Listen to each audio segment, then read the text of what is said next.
Guys, welcome to my YouTube channel. তো আজকে আমি আছি বহরমপুরে এই অক্ষয় তৃতীয়া থেকে 10 দিন অবধি চলে, মানে অক্ষয় তৃতীয়া থেকে শুরু হয় এবং 10 দিন অবধি টানা চলতে থাকে একটা উৎসব হয়ে থাকে। সেটাকে অনেকে দশমণ্ডু উৎসব বলে থাকে, আবার অনেকেই দশমণ্ডু মেলাও বলে থাকে। তাই চলো তোমাদের সেখানে যাই, গিয়ে তোমাদের ওখানে কি কি করলাম এবং মেলার সমস্ত ভিডিও এবং সেই উৎসবের সমস্ত ভিডিও তোমাদের সাথে শেয়ার। আর তোমাদেরকে আমি এটাও শেয়ার করব যে এই উৎসব বা মেলাটা কেন হয়ে থাকে, দশমণ্ডু উৎসব বা মেলাটা, তো সেটাও তোমাদের ভিডিওর মাধ্যমেই আমি বলে থাকবো। তো চলো ভিডিওটা শুরু করা যাক। তো আমরা সেদিনকে ওই একটু বিকেল নাগাদই বেরিয়ে পড়েছিলাম, কারণ আমাদের লোকেশনটা থেকে এই দশমণ্ডু উৎসব বা মেলা, মানে যেটা মুর্শিদাবাদের বহরমপুরে হয়ে থাকে, তো সেই জায়গাটা বেশ কিছুটা দূরে ছিল, তাই আমাদের বিকেল বেরোতে হয়েছিল। আর আমরা এই দেখো সন্ধ্যের মধ্যেই কিন্তু ওইখানে পৌঁছে যাই। তো আমরা গেছিলাম একটা টোটো করে, আর টোটো করে আমরা কাকুকে বলেছিলাম যে দশমণ্ডু উৎসব বা মেলাটা যেখানটায় হচ্ছে তার কাছাকাছি নামিয়ে দিতে। তো কাকু কিন্তু আমাদের ঠিক জায়গাতেই নামিয়ে দিয়েছিল। আর আমরা কিছুটা হেঁটে একটা সরু গলির ভেতর দিয়ে যাচ্ছিলাম। আর দেখো সন্ধ্যের সময় আকাশটা এত সুন্দর লাগছিল যে বলার মতো নয়। আর এই যে দেখো, এই সেই মন্দিরটা যেখানে মা কালীর পুজো করা হয়ে থাকে, মানে এই উৎসবে মা কালীকে পুজো করা হয়ে থাকে। এই যে আমরা দেখো ধীরে ধীরে ঢুকছি, মন্দিরের সামনেই আমরা ঢুকছিলাম। আর মন্দিরের সামনে দেখো সন্ধে হতে না হতেই কত মানুষের ভিড় হয়ে গেছিলো, তোমরা সেটা দেখতেই পাচ্ছ। প্রচুর মানুষের ভিড় হয়ে আছে। আর এইখানে এই পুজো কিন্তু করার পেছনে একটা কারণ আছে। কারণটা হচ্ছে, মনে করা হয় প্রায় 60-70 বছর আগে কালবৈশাখী ঝড়ের প্রকোপে কিন্তু চাষিদের প্রচুর ফসল সমস্ত নষ্ট হতো, অনেকের বাসস্থান পর্যন্ত।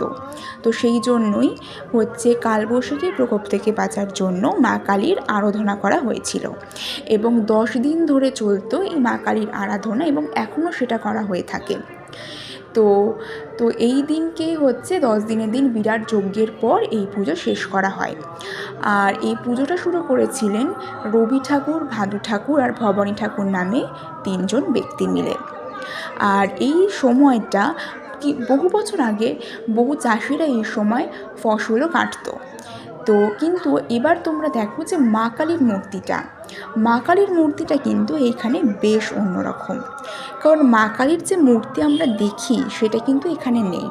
এখানে মায়ের 10টা মাথা, 10টা হাত আর 10টা পা, বেশ অন্যরকম এই মূর্তি মায়ের। তোমরা দেখো ভালো করে মায়ের মূর্তিটাকে। আর এই জায়গাটা দেখো, এইখানেই হচ্ছে পুজোর 10 দিনের দিন মাটি খুঁড়ে যজ্ঞ করা হয়ে থাকে। আপাতত জায়গাটা বন্ধ ছিল, 10 দিনের দিন এখানে মাটি খুঁড়ে বিরাট যজ্ঞ করা হয়। আর তারপর আমরা পাশেই চলে গেছিলাম মেলাটাতে তো অনেক জিনিসপত্র ছিল। এখানে তো প্রচুর ফুল আরও ঘষা যাবার জিনিস ছিল। আর তারপর আমি একটুখানি একটা ফ্লাওয়ার ভাস কেনার জন্য মেলার একটা কাকুর সাথে আমি একটু দরদাম করে নিচ্ছিলাম। তো মেলাটাকে তোমরা দেখো কি সুন্দর ছিল। আর এই জায়গাটা তো আমার মনে হয় সবার ফেভারিট, প্রিয় জায়গা, কারণ এখানে আচার, পাঁপড় সমস্ত বিক্রি হচ্ছিল। আর তারপর পাশ থেকে আমি একটু মোমো খেয়ে নিয়েছিলাম, আর মোমোটা খেতেও খুব সুন্দর ছিল, মানে দারুণ যাকে বলে।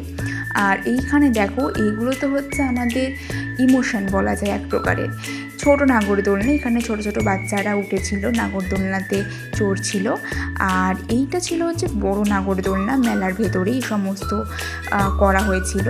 আনা হয়েছিল। তো দেখো কি সুন্দর দেখতে লাগছে, মানে এগুলো দেখলেও মানে খুব ভালো লাগে। তো দেখো তোমরা বন্ধুরা।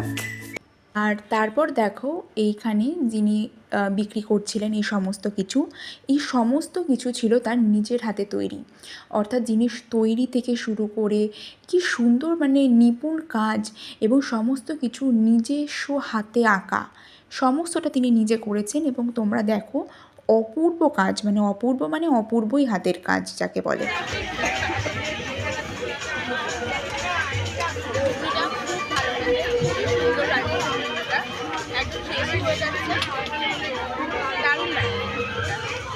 তো ঘুগনি পিকনিকে আমি আর মা বাড়ির দিকে রওনা হলাম। তো ভিডিওটা কেমন লাগলো জানিও, আর লাইক, কমেন্ট, শেয়ার আর সাবস্ক্রাইব করতে ভুলো না।